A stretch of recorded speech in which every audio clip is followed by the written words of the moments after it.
Roy Suryo kembali mendatangi Pengadilan Negeri Jakarta Selatan untuk menjalani sidang pra-peradilan jilid kedua. Langkah hukum ini diambil setelah sebelumnya Hakim Tunggal PN Jakarta Selatan mengabulkan sebagian gugatan pra-peradilan pertama yang diajukan oleh Roy Suryo. Melalui pra-peradilan kedua, Roy Suryo secara khusus menggugat penetapan dirinya sebagai tersangka oleh penyidik Polda Metro Jaya. Dalam persidangan yang berlangsung di ruang utama, tim kuasa hukum Roy Suryo secara bergantian membacakan poin-poin keberatan mereka. Pihak pemohon tetap menilai bahwa proses penetapan tersangka dan penahanan terhadap kliennya tidak sah secara hukum. Di antara poin keberatan yang diajukan adalah ketidakcukupan alat bukti. Tim hukum Roy Suryo menilai penetapan tersangka oleh Polda Metro Jaya terlalu sumir dan tidak didasari minimal 2 alat bukti yang sah sesuai syarat KUHP. Selain itu, mereka juga menggugat penggunaan pasal 32 UU ITE yang mereka anggap sebagai pasal selundupan karena dinilai tidak disertai fakta dan peristiwa hukum yang sesungguhnya terjadi. Pihaknya meminta kepada Majelis Hakim Tunggal untuk membatalkan status tersangka tersebut. Hanya singkat atau hanya satu. Meskipun singkat, ini terdiri dari 24 halaman tadi yang kita baca, ya. Yang kemarin lebih dari 30 halaman.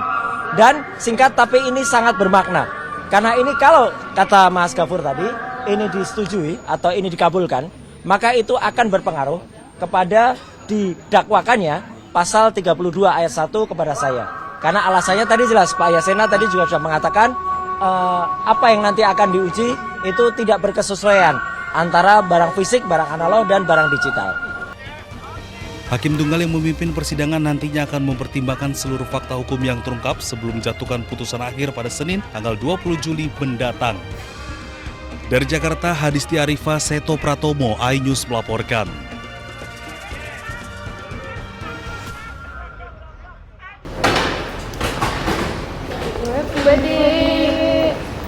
Bu, komentarnya sedikit, Bu. Komentarnya, Bu.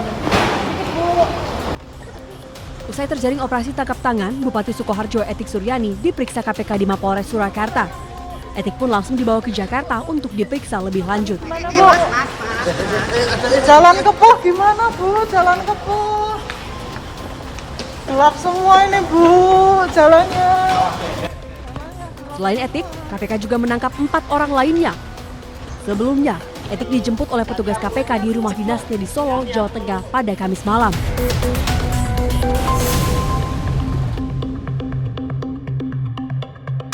Saat dikonfirmasi, juru bicara KPK Budi Prasetyo mengatakan penangkapan ini terkait kasus dugaan pemerasan. Etik diduga memeras perangkat daerah di wilayah yang dipimpinnya. Etik Suryani menjabat sebagai Bupati Sukoharjo sejak tahun 2021. Etik terpilih lagi pada tahun 2025 lalu. Pada periode keduanya, Etik berpasangan dengan Wakil Bupati Eko Sabto Purnomo yang diusung oleh Partai PDI Perjuangan. Dari Solo, Jawa Tengah, Septiantoro, iNews melaporkan. Kloter pertama tadi sudah tiba di Gedung Merah Putih KPK sejumlah 4 orang. Salah satunya adalah Bupati Sukoharjo dan 3 orang lainnya merupakan ASN di wilayah Kabupaten Sukoharjo. Kemudian untuk kloter berikutnya, rencana siang ini akan tiba di Merah Putih KPK sejumlah 5 orang lagi, 3 merupakan ASN di Pemkab Sukoharjo dan 2 lainnya adalah pihak swasta. Pihak-pihak tersebut diantaranya diamankan di wilayah Wonogiri, Solo dan juga Sukoharjo. Selain mengamankan sejumlah orang tersebut, tim juga mengamankan barang bukti diantaranya dalam bentuk logam mulia, kemudian uang tunai, baik rupiah maupun falas, ada dolar Australia, kemudian juga ada dolar Singapura.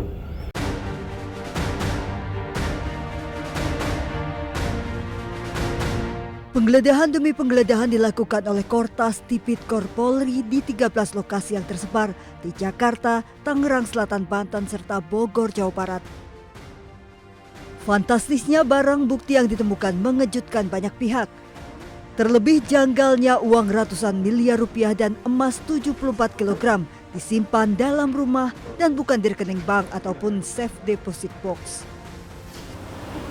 Pakar hukum tindak pidana pencucian uang Yenti Ganarsih menyoroti bisnis penukaran uang asing atau money changer yang biasanya digunakan dalam kejahatan pencucian uang.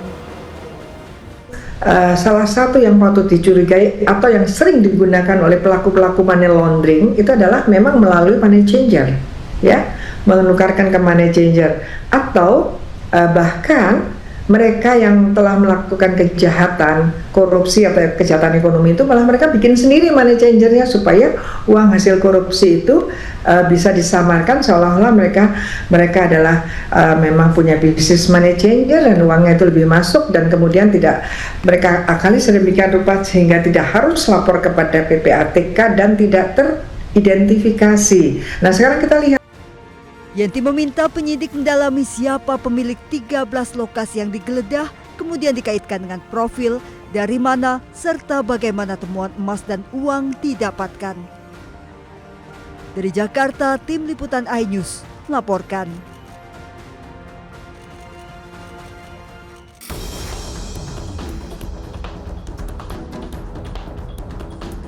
Komisi 3 DPR RI mendukung pengusutan kasus dugaan korupsi oleh Kortas Tipikor Mabes Polri. Ketua Komisi 3 DPR RI Habibur Rahman menegaskan semua pihak yang diduga terlibat kasus korupsi harus dimintai tanggung jawab di depan hukum apapun jabatannya. Kasus ini harus diusut tuntas dalam koridor presisi, yakni prediktif, responsibilitas, transparansi, berkeadilan, dan independen. Siapapun yang terlibat dalam korupsi batubara ini harus dimintai pertanggungjawaban secara hukum. Sementara anggota Komisi 3 DPR RI, Sudesan Tandra, meminta jajaran TNI Polri hingga jaksa solid mendukung pengungkapan kasus dugaan korupsi yang ditangani Kortas Tipikor Polri. Menurutnya, terduga pelaku korupsi harus dimintai tanggung jawab meskipun berlatar belakang pejabat publik. Kepada TNI Polri untuk solid, Termasuk jaksa juga. termasuk jaksa, solid di belakang penyidik Kortas Tipikor untuk bagaimana mengungkap perkara ini seterang-terangnya, sejelas-jelasnya, dan memberikan informasi kepada masyarakat dan menghukum pelakunya seberat-beratnya. Tidak penting dia pejabat, dia pengusaha, karyawan, yang tinggi rendah semua sama di depan hukum, maka kami meminta agar ini harus ditegakkan setegak-tegaknya. Saat ini Polda Metro Jaya menjaga ketat barang bukti kasus korupsi batubara. Pengamanan dilakukan dengan personil bersenjata lengkap. Dari sejumlah lokasi yang digeledah, penyidik menemukan berbagai barang bukti berupa uang ratusan miliar rupiah, puluhan kilogram emas batangan, dokumen, hingga perangkat elektronik yang masih didalami keterkaitannya dengan perkara. Dari Jakarta, Tim Liputan iNews melaporkan.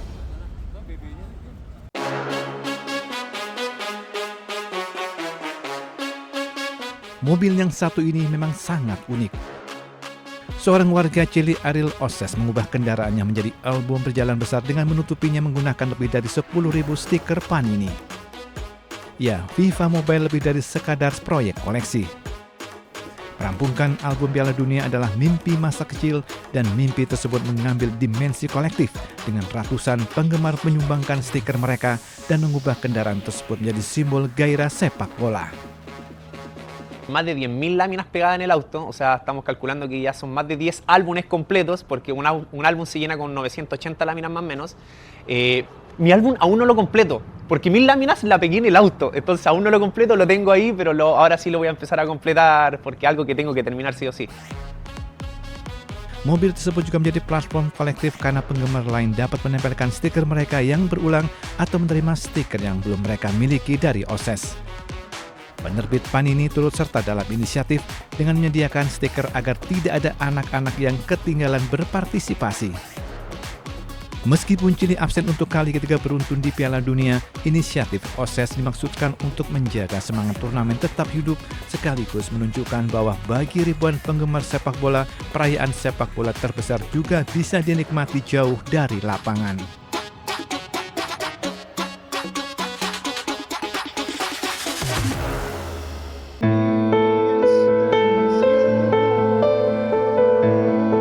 Ribuan pelayat berdesak-desakan mengarak peti jenazah pemimpin tertinggi Iran, Ali Khamenei, yang diselimuti bendera Iran.